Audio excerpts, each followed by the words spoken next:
Hello and welcome. My name is Graudin and this is Steam Sequence, a series where I complete Steam games in alphabetical order to hopefully uncover some diamonds in the rough. Unfortunately, this means playing through a lot of garbage. Today, we'll be playing LABrpgUP.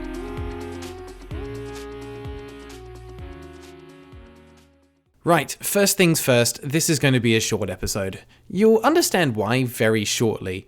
Now, they say you shouldn't judge a book by its cover, but with LABrpgUP, it's kind of hard not to. I think even the developers know that the game isn't anything special. Have a look at the very first moment of the trailer in the Steam store.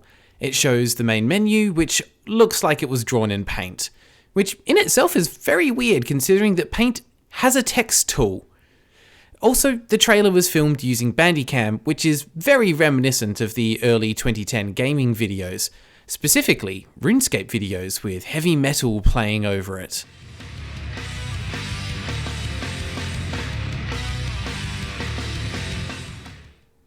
No, it's just me. Well, okay then. One more thing to point out is that even the name of the game is somehow wrong. The only part of the name that should be in capitals, because it's an acronym, is RPG, and yet it's the only part that's not. So let's skip over the trailer and images because I don't want to spoil this gem of a game for you. The final thing here is to have a look at its description, and this is where you know the devs just stopped trying. Here's how they've described their own game. LABrpgUP is a unique JRPG game. Travel through dark labyrinths filled with old guards. Can you find a way out?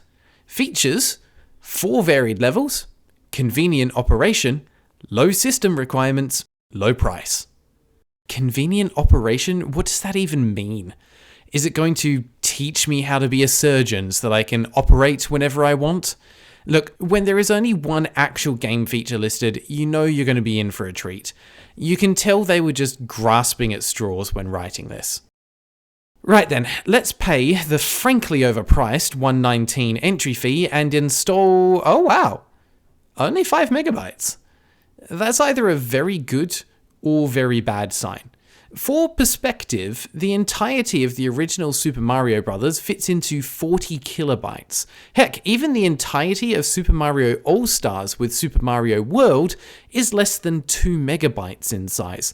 So there is a chance, albeit an extremely slim one, that this game will be good. So the game isn't good at all. Now, I thought that Anyway was pretty awful last episode, but that at least tried to be a game on some level. LABrpgUP is definitely scraping the bottom of the barrel here. I'd normally begin by looking at the options, but there aren't any, so let's just admire the fact that this doesn't even have a full screen mode and that the window doesn't show the same name of the game that we're actually playing. Additionally, we seem to have stumbled upon another achievement spam game because we're immediately inundated with so many achievements that the notifications can't keep up.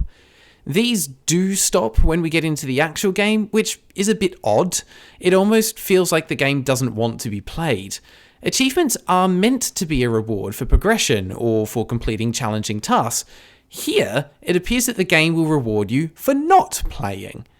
We play as this armoured Black Knight who is never named, so they shall be, you guessed it, Larry. Gameplay consists of navigating Larry through a maze from a top-down perspective, trying to find the black and white checkered finish line that will take you to the next level. Movement is standard WASD and E is an attack, although there is no animation for it. Golden Knights will move towards you and cause damage when they bump into you. How do you know when you've taken damage? Well, this little flame animation appears on Larry. How do you know how close Larry is to death? You don't.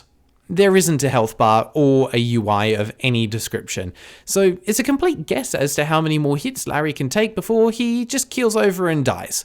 It might be 5, or it might be 1. He could be shrugging off sword strikes like the absolute unit he is, or he could be one sneeze away from an aneurysm. I guess he likes to live life on the edge. Good for you, Larry. Good for you. Well then, how do you know when an enemy has taken damage? You don't. While there is a damage animation when Larry is hit, there isn't one for the enemies. From trial and error, I figured out 2 things. 1, It takes about 3 hits to kill a Golden Knight, and 2, Larry has a longer attack range than the Golden Knights. So, if you just back up slightly after each attack, it's possible to beat the game without being hit. If you do get hit, just pick up one of the many red plus signs that I assume restore health. Again, we'll never know for sure. Complete all 4 mazes and you're treated to this. It's the title screen again, but with a mini Larry that you can move around, including off the edge of the screen because, hey, who needs boundaries in their life? Certainly not Larry. You couldn't stop him if you tried. As a final point, there are no sound effects and no music at any point. I hope you like silence because the only thing you will hear is your own internal monologue asking why over and over again. The only thing left to do is to leave the game open for about half an hour to let the achievements roll through, but even this didn't work properly. Even though I was returned to the title screen, the only way to get the achievements to start again was by relaunching the game. Yay. As I said earlier, LABrpgUP somehow manages to be worse than Anyway, and that was arguably a broken and unplayable game. LABrpgUP has created a whole new level of disappointment for me, and I knew it was going to be pretty bad going into it. You know how people complain about the fact that Lay's chips are 90% air and 10% chips in the bag? Well, imagine that instead of 10% chips, there was only a single chip in the bag. No, wait, scratch that. Not even a chip, just the crumbly remnants of what was once a chip. And no salt or flavouring either. That's what LABrpgUP is.